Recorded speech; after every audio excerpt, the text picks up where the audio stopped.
დღეს არის 10 ივნისი, ვინც ჩემ წინავიდეებს უყურა, იცის რა პრობლემების წინაშე დავდექით, ჩვენ იმის შემდეგ რაც შევისყიდეთ მანქანა გერმანიაში, ერთ-ერთ კომპანიაში. და მოდით ორი სიტყვით მაინც ვიტყვი, ვინც არ უყურა ჩემ წინავიდეებს, მანქანა შევისყიდეთ ჩვენ გერმანიაში, ფრანკფურტში, ადამიანმა იცოდა უთხარით, ანუ აუხსენით, რომ საქართველოში მივდივართ, შეგვირდა რომ ყველაფერი საბუთებს გაგვიკეთებს, გამოგვართვა 300 евро, წავიდა, გაგვიკეთა, მოგვიტანა საბუთები და გითხრა ეს არისო, ყველაფერი რაც თქვენ ჭირდება თუ ამითიო, ჩახვალთო, საქართველომდე უპრობლემოთო. წამოვედით ჩვენ ამ საბუთებით. გაგვეჩერეს სერბეთში და სერბეთში თურმე ამ საბუთებს აკლია შესყიდვის ინვოისი ან ხელშეკრულება, რომელიც ადასტურებდა იმ ფაქტს, რომ ჩვენის მანქანა ნამდვილად ვიყიდეთ. დაურეკე ამ ადამიანს და უთხარი ესა და ეს საბუთი მჭირდება მეთქი და გამომიგზავნა, ამობეჭდე და მიუტანეთ სერბეთის საბაჟოზე. გამოგიშვეს. ჩამოვედით მერე ჩემ ახლობელთან ვიყავით სტუმრად საბერძნეთში და მივედით მერე საბერძნეთი თურქეთის საზღვარზე და გვეუბნებიან საზღვარზე რომ თქვენ არა გაქვთო ექსპორტის საბუთი. აღრიცხვიდან მოიხსნა, მაგრამ მანქანა დაფიქსირებული არსად არ არისო. ამიტომ ამისათვის გჭირდება თუ თქვენ ეს ექსპორტის საბუთიო. გამოგვიშვეს საბაჟოზე არ გაგვიშვეს თურქეთში და გამოგვიშვეს ისევ მიგვასწავლეს პორტშიო, არისო პატარა ქალაქიო, ალექსანდროპოლისიო, საპორტო ქალაქიო, საზღვართან ახლოს 15 კილომეტრია დაახლოებით და იქ გაგიკეთებენო. ჩამოვედ კვირა იყო. კვირას რა თქმა უნდა არავინ არ მუშაობს, ორშაბათი დასვენების დღე იყო აქ საბერძნეთში, რაღაც დღესასწაული აქვს და დავრჩით ეს ორი დღე სასტუმროში. სამშაბათია დღეს, დილა. მოვედით ეს custom service, სადაც გამოგვაგზავნეს საბაჟოდან, იქ მიდითო და გაგიკეთებენო ყველაფერ საბუთსო. 9 საათზე იხსნებოდა ეს დაწესებულება, ჩვენ როგორც ქართველი პუნქტუალური ქართველები მოვედით 9 საათ და 10 წუთი. შევედით ამ ოფისში და გამოვიდა ქალბატონი და გამომკითხა აუხსენი რაც მჭირდებოდა, კარგიო ეხა შევალო და გავიგებო ყველაფერსო. გამოვიდა და ისაო, გჭირდებაო, უფროსის ის ნებართვა გჭირდება, უფროს უნდა დაურეკო და დაელოდეთო ცოტა ხანს. კი ბატონო, დაველოდები მეთქი. ეს იყო 9 საათი დაახლოებით. ეხლა არის ზუსტად 11 საათი. დაახლოებით 5 წუთის წინ ქალბატონი გამოვიდა და მეუბნება რომ ესო საბუთებიო, ყველაფერი ამ საბუთებს, არა და ერთი ცალი ფურცელია. საბაჟოზე მანახეს თურქეთი საბერძნეთის საბაჟოზე რო ვიყავით კვირას იქ მანახეს რომ აი ასეთი ერთი ცალი ფურცელი გჭირდებაო, რომელიც არის ექსპორტის რაღაც დამადასტურებელი საბუთი. და ამ ერთი ცალი საბუთის გაკეთებაში ამ ქალბატონმა მომთხვა 300 евро. 300 евро გადამიხადეო და წავალო და 1-2 საათშიო დამელოდი აქაო და გაგიკეთებო. სხვანაირად არაფერი არ გეშველება, არაფერი არ გამოვაო. რა უნდა მექნა, მივეცი 300 евро და ეხლა ველოდები, როდის მობრძანდება ქალბატონი და მომიტანს, რას მომიტანს ჯერ არ ვიცი. ასე რომ ჯერჯერობით საბერძნეთში ვართ. მოვლენების განვითარება, როგორ განვითარდება ჩვენი მოვლენები, მოგახსენებთ. აბადროებით, დაგემშვიდობებით.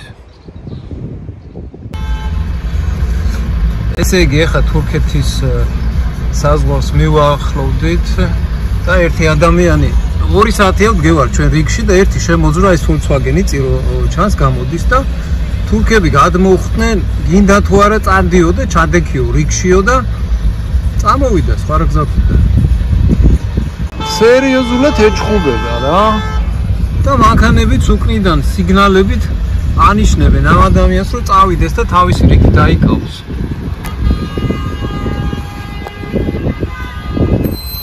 მართალიც არის.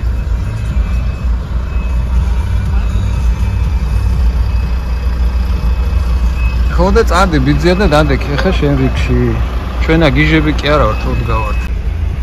მივახლოვდით ერთი სიტყვით ჩვენ საბაჟოს, საბერძნეთსა და თურქეთის საბაჟოს რა და რა იქნება ახლა მივალთ ახლოს და საბუთი როგორც იქნა ავიღეთ, გავგიკეთეს. ესე იგი, ექსპორტის საბუთთან დაკავშირებით რამდენიმე სიტყვით მინდა გითხრათ. რაც შეეხება ექსპორტის საბუთს, რომელიც ჩვენ გერმანიაში მანქანის ყიდვის დროს დაგვაკლეს, ეგ საბუთი შემდეგ უკვე მომთხოვეს საბერძნეთი თურქეთის საზღვარზე, რის გამოც ჩვენ მოგვიწია დარჩენა საბერძნეთში 2 დღე დავრჩით და custom service-ში, სადაც მივედით, დაგვხვდა ქალბატონი, რომელმაც მოგთხოვა ამ საბუთის გაკეთებაში 300 евро.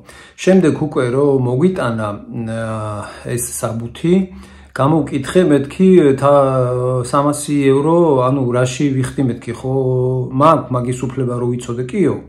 და მითხრა დეტალურად, ესე იგი საბუთის გაკეთება ოფიციალურად ღირსო 150 ევრომდეო, ჭირდება დღენახევარი 2 დღეო, უკეთეს შემთხვევაშიო. და ჩემი მომსახურება მე ვარ ბროკერიო, მე არ ვიცოდი ეს ყველაფერი ბროკერი თუ იყო, მე მეგონა custom service-ის თანამშრომელი იყო, ჩვეულებრივი. ბროკერი ვარო მეო და ჩემ მომსახურებაში ვიღებ 150 ევროსო. თქვენო ასეთ სიტუაციაში რო ხართო და რომ მითხარითო თქვენო რომ საბაჟოდან გამოგიშვესო, მე დაურეკეო და დაუკავშირდი საბაჟოზეო და ნამდვილად მითხრას რომ კვირას იყვნენო ეგენიო. ანუ ჩვენ ვიყავით კვირას. და დღე custom service-ში მივედი სამშაბათს. კვირას დასვენების დღე იყო, ორშაბათს დღესასწაული ქონდა საბერძნეთში და სამშაბათ დილით მივედი. ამ ქალბატონმა ასევე მითხრა რომ ესო დაახლოებით 2 საათში გაკეთებაო საბუთი და ნამდვილად ეგრეც იყო 2 საათში მოგვიტანა გაკეთებული. მე ვკითხე რომ ამ საბუთის საშუალებით თურქეთში თუ უპრობლემოდ გადავიდოდი და კიო, ჩვეულებრივად საქართველოსამდე ჩახვალთო და სხვათა შორის ყურადღება გამოიჩინა გზაში რო ვიყავით და გადავიდით საბერძნეთის საზღვარის და თურქეთის საზღვარից. ქალბატონმა გზა დამერეკა თურქეთში ვიყავი და გამომკითხა როგორ გადახვიდითო საზღვარზე, პრობლემა ხო არ ქონდა თუ და ასე შემდეგ. რამოდენიმე სიტყვით მინდა ვთქვა თურქეთის ავტობანის შესახებ. თურქეთის ავტობანი გადასარევი იყო საბერძნეთ თურქეთის საზღვრიდან სტამბულამდე. 4 ზოლიანი ავტობანია გადასარევი, ეგეთი ავტობანი არც არ შემხვედრია, არც ავსტრიაში, არც გერმანიაში და არც რამოდენიმე ქვეყანა გამოვიარეთ ევროკავშირის. მაგრამ დაგვიჯდა დაახლოებით 300 კილომეტრიანი მონაკვეთია ეს და გადავიხადეთ ლარებში რომ გადავიყვანეთ 70 ლარი 300 კილომეტრიან მონაკვეთში. მე უკვე ჩვეულებრივი ავტობანია სტამბულის შემდეგ ისეთივე როგორც იყო სლოვენიაში, სერბეთში და საბერძნეთში. და ნელ-ნელა წინ მივიწევთ რომ გადავალთ თურქეთში. მაგასაც გადავხდეთ.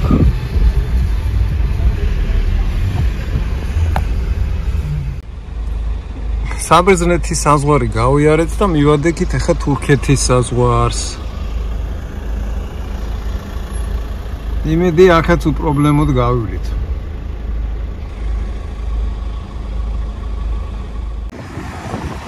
თურქეთის საბაჟოც გამოვიარეთ.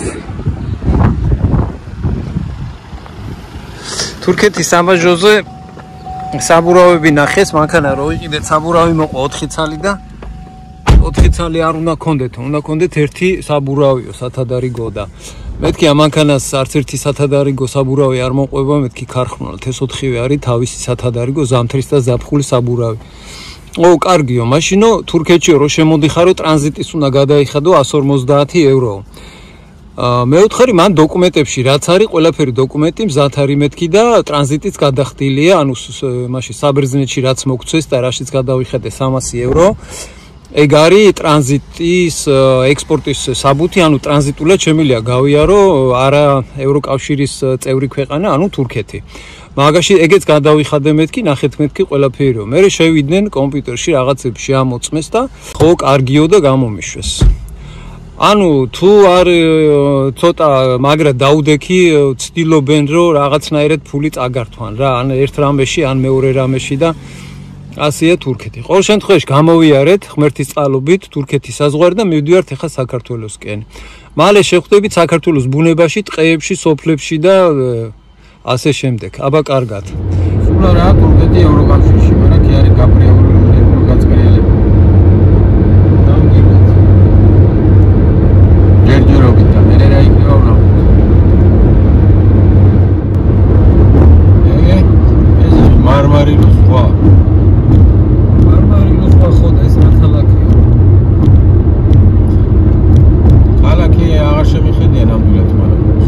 სტამბულში არა, ხო? ჯერ არა, სტამბულში არ შევდივართ, მაგრამ შორია სტამბული.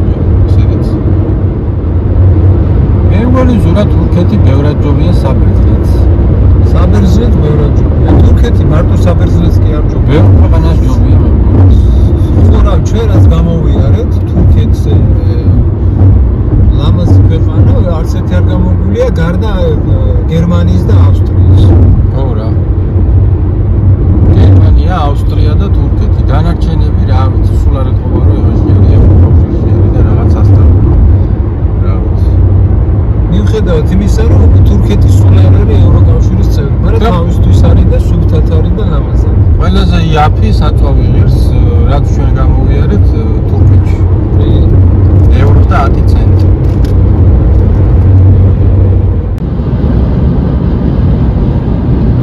სტამბულამდე 83 კილომეტრი დარჩა. ან მარმარილოს ზღვის რაღაც პორტი რა.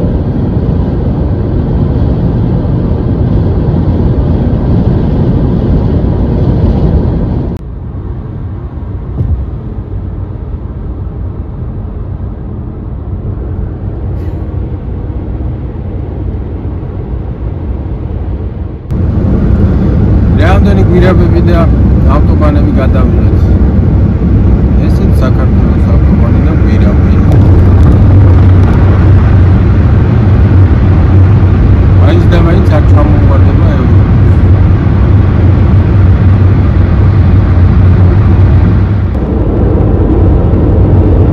ეხლა ვახლობდებით ბოსფორის სრუტეზე გადასასვლელ ხიდს.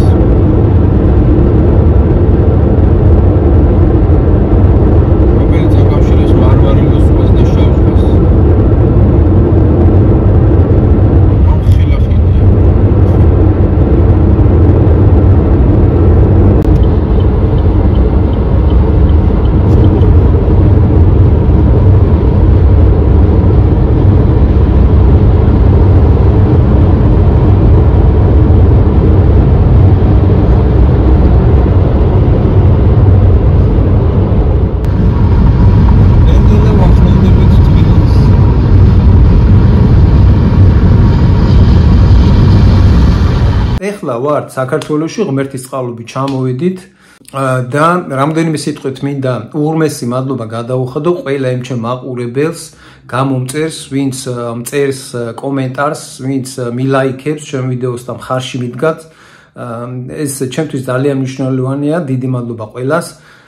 ჩემ შვილს გერმანიაში რომელიც დაგვხვდა ცოტნე, მიუხედავად თავისი პირადი საქმეებისა გერმანიაში ერთი კვირის განმავლობაში ჩვენს გვერდზე იყო, ცოტნე ჯიგარი ხარ. ჩემს ქალიშვილს, უფროს ქალიშვილს, რომელიც სამწუხაროდ ვერ ვნახე, იმიტომ რომ იტალიაში იყო თავის მეგობართან ერთად და ჩვენ რო ჩავედით იტალიაში იყო უკვე და რო წამოვედით, ჯერ არ იყო ჩამოსული გერმანიაში, მაგრამ ჩემ თათიკოს მინდა უთხრა, თათიკო, გულში მიყვარხარ. არაუშავს მათ ვერ გნახე, მაგრამ ჩამოხვალ საქართველოში გნახავ. ასე რომ ელოდეთ ჩემ შემდეგ ვიდეოებს, გავაგრძელებთ საქართველოში მოგზაურობას, გაჩვენებთ ჩვენ სოფლებს, როგორი მდგომარეობა ჩვენ სოფლებში, რა პირობებში ცხოვრობენ ჩვენი ხალხი.